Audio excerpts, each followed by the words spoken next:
നമസ്കാരം. ആചാര്യ വിഷ്വൽ മീഡിയയുടെ പുതിയ ഒരു എപ്പിസോഡിലേക്ക് എല്ലാ മാന്യ പ്രേക്ഷകർക്കും സുസ്വാഗതം.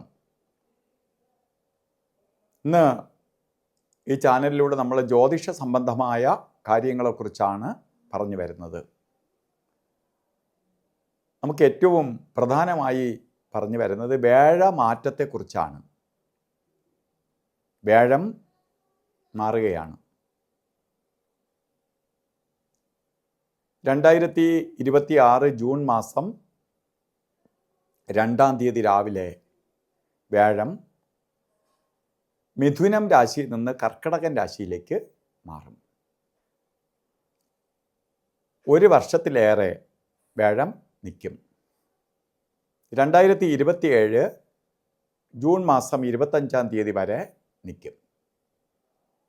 ഇതിനകത്ത് വെച്ച് ചെറിയ മാറ്റങ്ങൾ മറ്റ് രാശിയിലേക്ക്, ചിങ്ങത്തിലേക്കൊക്കെ കുറച്ച് ദിവസം മാറി നിൽക്കുമെങ്കിലും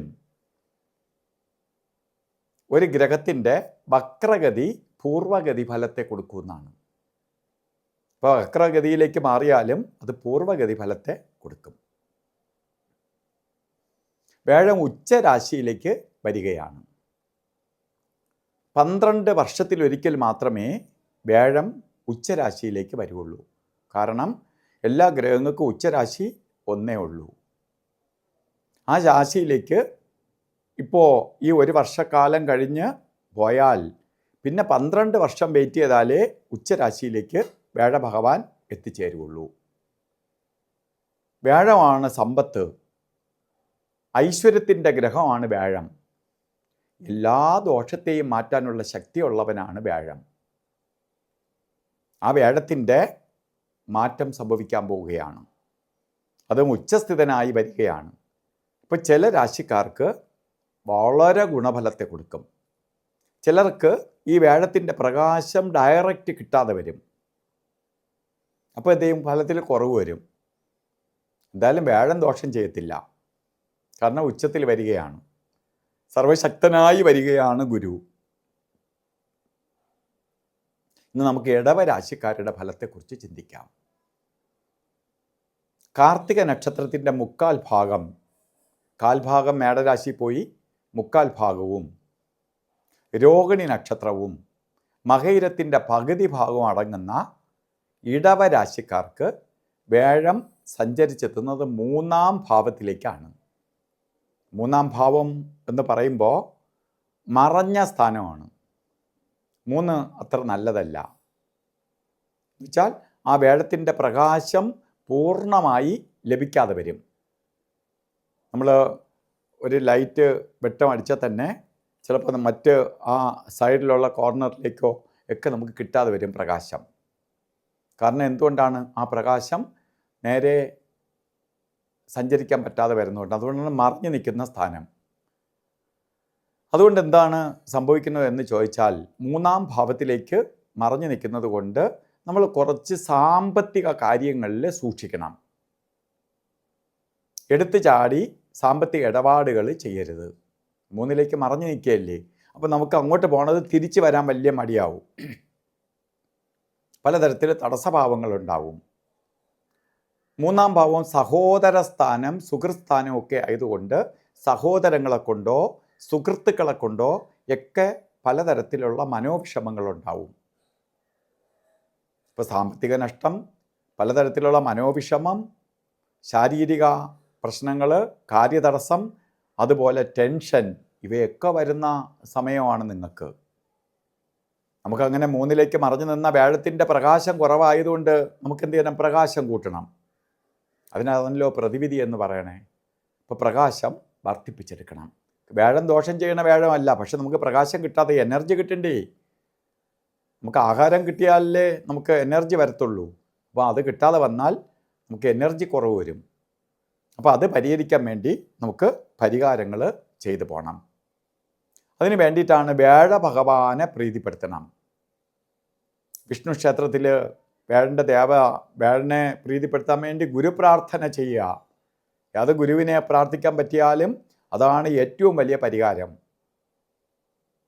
പറ്റാതെ വരുന്നവർക്ക് നമുക്ക് ഗുരു ആശ്രമങ്ങളോ ഒന്നും കാണാതെ വരും. അങ്ങനെ വരുന്ന സമയത്ത് നമുക്ക് വിഷ്ണു ക്ഷേത്രത്തിൽ വ്യാഴാഴ്ച ദിവസങ്ങളിൽ പാൽപ്പായസം, തുളസിമാല, അർച്ചനയൊക്കെ നടത്തണം. അതുപോലെ ഗുരുതുല്യരായവരുമായിട്ട് നല്ല ബന്ധങ്ങൾ സ്ഥാപിച്ചു പോകണം, അവരുടെ അനുഗ്രഹം വാങ്ങണം. ഇതൊക്കെ ചെയ്തു പോകുമ്പോൾ ഈ ദോഷത്തിന് ശമനം വരും.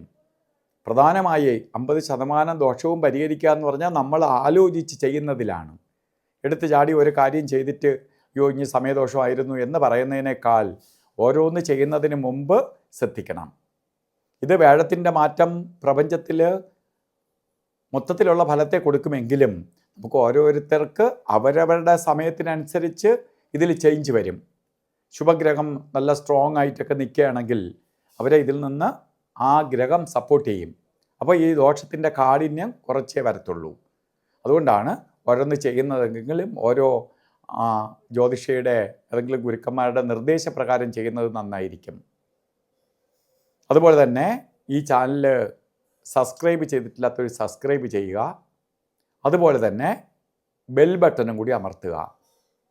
അതുപോലെ എന്തിനെന്നാൽ നമ്മൾ ലൈവ് പ്രോഗ്രാം ചെയ്യുന്നുണ്ട്, യൂട്യൂബ് ലൈവ്. പല പ്രേക്ഷകരുടെയും അഭ്യർത്ഥന മാനിച്ചുകൊണ്ട് ലൈവ് പ്രോഗ്രാം ചെയ്യുന്നുണ്ട്. 1 മണിക്കൂർ ദൈർഘ്യമുള്ള ലൈവ് ഞങ്ങൾ ഇടയ്ക്കിടയ്ക്ക് ചെയ്യുന്നുണ്ട്. ഇത് നിങ്ങൾ അറിയണമെങ്കിൽ ഇപ്പോൾ പലപ്പോഴും നമ്മളെ സമയം നോക്കി, നമ്മളെ സമയം അറിഞ്ഞ് നമുക്ക് എന്തെങ്കിലും പരിഹാരങ്ങൾ ചെയ്ത് കൊണ്ടുപോകാം. നല്ലതും ചീത്തയും വരുമല്ലോ എല്ലാവർക്കും ജീവിതകാലം മുഴുവൻ നല്ലത് വരത്തില്ല, ചീത്ത വരത്തില്ല.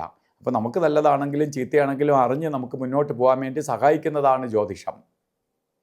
അത് മനസ്സിലാക്കാൻ വേണ്ടി ബെൽ ബട്ടണും കൂടി അമർത്തുമ്പോൾ നിങ്ങൾക്ക് ആ നോട്ടിഫിക്കേഷൻ ലഭിക്കും. അതുപോലെ തന്നെ ഈ ചാനൽ സബ്സ്ക്രൈബ് ചെയ്തിട്ടില്ലെങ്കിൽ സബ്സ്ക്രൈബ് ചെയ്യുക. അതിനൊപ്പം ഇത് ഷെയർ ചെയ്യുക. ഷെയർ ചെയ്യണ എന്തിനാണ്? മറ്റുള്ളവരും ഇത് അറിഞ്ഞിട്ട് വിപത്തിലൊന്നും പോയി ചാടാതിരിക്കും. നമുക്ക് സമയദോഷമാണെങ്കിലും ഇങ്ങോട്ട് പോകുന്ന വഴി ബ്ലോക്കാണെന്നറിഞ്ഞാൽ നമ്മൾ പോയി ബ്ലോക്കിൽ പോയതിനു ശേഷം തിരിച്ചു വരണം. അപ്പോൾ എല്ലാവരും അങ്ങനെ വരട്ടെ എന്ന് ചിന്തിച്ച് കളയല്ലേ. അപ്പോൾ എല്ലാവർക്കും അത് കിട്ടിയാൽ ആരും അങ്ങോട്ട് പോകത്തില്ല. അതിനാണ് നമ്മളൊരു ബോർഡ് വയ്ക്കണേ, അവിടെ റോഡ് ക്ലോസ്ഡ് എന്ന് വെച്ചിരുന്നാൽ ആരും പോകത്തില്ല. കാരണം അത് ക്ലോസ് ആയ റോഡാണ്, അങ്ങോട്ട് പോയാൽ പിന്നെ നമുക്ക് യാത്ര തുടരാൻ പറ്റില്ല. ഇതുപോലെ മറ്റുള്ളവരിലേക്കും കൂടി വീഡിയോ ഷെയർ ചെയ്യുക. അതുപോലെ വ്യാഴം ഉച്ചത്തിലാണ് വരണത്. അതുകൊണ്ട് എന്ത് ദോഷത്തെയും ലക്ഷം ദോഷം ഗുരുഹന്തി. അപ്പോൾ എന്ത് ദോഷം ഉണ്ടെങ്കിലും നമുക്ക് പ്രാർത്ഥിച്ച് ഇതിൽ നിന്ന് അതിജീവിച്ച് പോകാൻ സാധിക്കും.